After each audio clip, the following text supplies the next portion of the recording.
Allowance. जी हाँ, आप सभी ने अभी देखा होगा कि 50% के ऊपर डीए जो है वो हमारा अभी इंक्रीज होने वाला है, क्योंकि जिस हिसाब से डीए का जो असेसमेंट है वो आपका एक तरीके से AICPIN नंबर के ऊपर पूरी तरीके से डिपेंड होता है। जो पिछले 6 महीनों का जो AICPIN नंबर होता है उसी के बेस पे निकाला जाता है। तो अभी 4% जो है वो गवर्नमेंट ने निकाला हुआ है। अब डीए जैसे 50% पहुँचेगा, माइलस्टोन अपना अचीव करेगा, तो उसके बाद कुछ चीज़ें जो है वो आपकी चेंज हो जाएंगी। जैसे आपका HRA हो गया, ठीक है, चाइल्ड एजुकेशन हो गया, ठीक है, उसके अलावा आपका ड्रेसिंग अलाउंस, बहुत सारे ऐसे अलाउंसेस चेंज हो गए, लेकिन एक एक करके हम डिस्कस करेंगे। पहले हम बात करते हैं HRA के बारे में, ठीक है। जितने भी नए स्टूडेंट हैं जो कहीं ना कहीं अभी गवर्नमेंट जॉब के लिए ज्वाइन कर रहे हैं, तैयारी कर रहे हैं, उसके उनके लिए मैं आपको समझा देता हूँ। देखो हुआ क्या था, जब 7th CPC जब आपका आया हुआ था 7th पे का, उस टाइम पे क्या हुआ था कि आपका जो स्लैब था वो, अब यहाँ पे मैं समझाना चाहूँगा, जैसे यहाँ पे आप देख रहे हो, मान लो A1 A2 या A3 कैटेगरी ले लो, या आप इसको XYZ सिटी कैटेगरी भी ले सकते हो। तो जब 7 CPC आया तो उस टाइम पे आपका जो स्लैब था HRA का वो 24, 16 और 8 का स्लैब था। ये मानो 8 का ही 3 बार, 8 दिन 16, 8 दिन 24 ऐसे चलता था।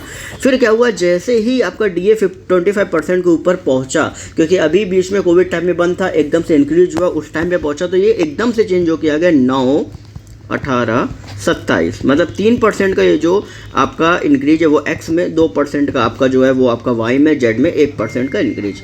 जैसे ही 50% क्रॉस हुआ, स्लैब चेंज हो के आ गया, 10, 20, 30 आ गया।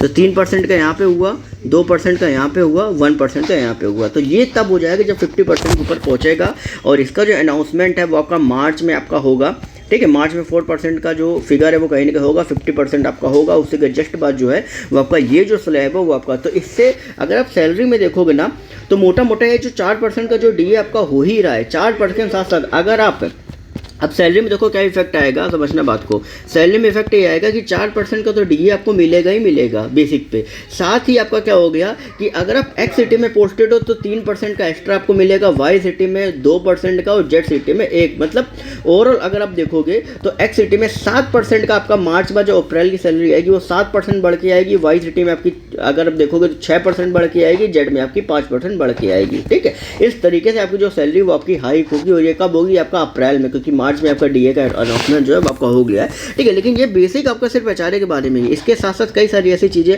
टोटल 9 चीज़ों में जो चेंजेस हैं वो आप कहेंगे, और 9 चीज़ें एक एक करके मैं आपको समझाऊंगा, जिससे हर एक चीज़ डिटेल में आप समझो कि किस तरीके से कंपोनेंट होते हैं हमारे बेसिक के साथ साथ, और कई सारी चीज़ों के भी, ठीक है। और उससे रिलेटेड जितनी भी चीज़ें हैं वो आपको एक प्लेलिस्ट मैंने बना दी है कि सैलरी नाम से आपको यहाँ पे बन गई है। सैलरी नाम से वहाँ पे आप जाओगे, वहाँ पे आपको सारी वीडियोज आपको मिल जाएगी, इससे आप हर एक चीज़ को अच्छे से समझ सकते हो।